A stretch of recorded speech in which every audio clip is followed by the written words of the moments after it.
morning.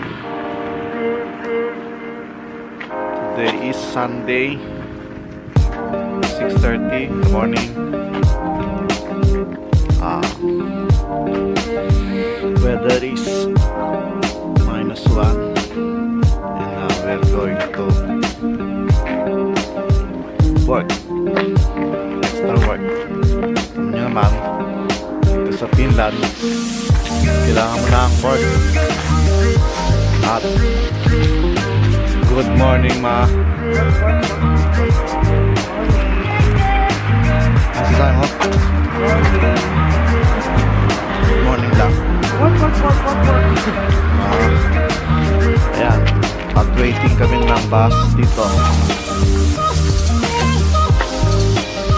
6:30 na, pero parang akala mo 4 o'clock lang dito eh. Happy siya. Happy ka bakit?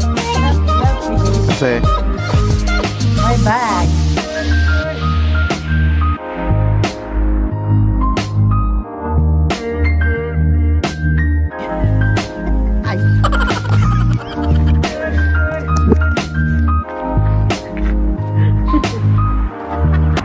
kahit Sunday nag-work kami, pero extra work lang yun. Alam mo naman sa Finland, kailangan mo mag-work. Ika nga ni Sharon eh. Ang ginawa mo, nagpa-picture. Sino may sabi niya? Sharon Cuneta. Caregiver. Harap ko sana ako pag tinanong niya ako, Ma, ano po ginawa niya sa London? Ano sasagot ko sa kanya? Nagpa-picture!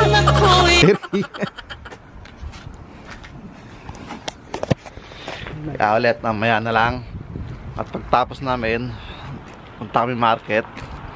Tapos nun, hindi ko alam kung ano mangyayari. Uwi na, syempre. Ano pa gusto mo? But I wanna go home. I got to go home.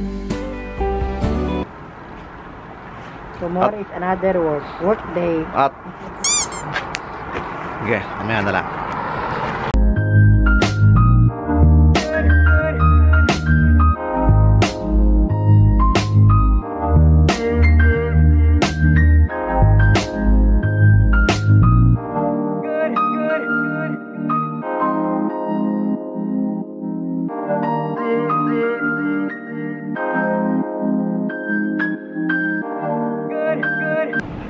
Mahirap palang mag-isip ng concept. Hindi katulad ng daily. Pag gising mo, buksan mo lang camera mo, may mangyayari na. Pero yung mag-iisip ka ng concept, mas mahirap. Kaya nag-experiment ako at nag-iisip ako na bumalik ng daily. Kaya hindi pa ako sure. Kaso ang mahirap naman sa daily, ang hirap mag-edit. Kaya try natin mag-daily ulit. Tignan ko kung kaya.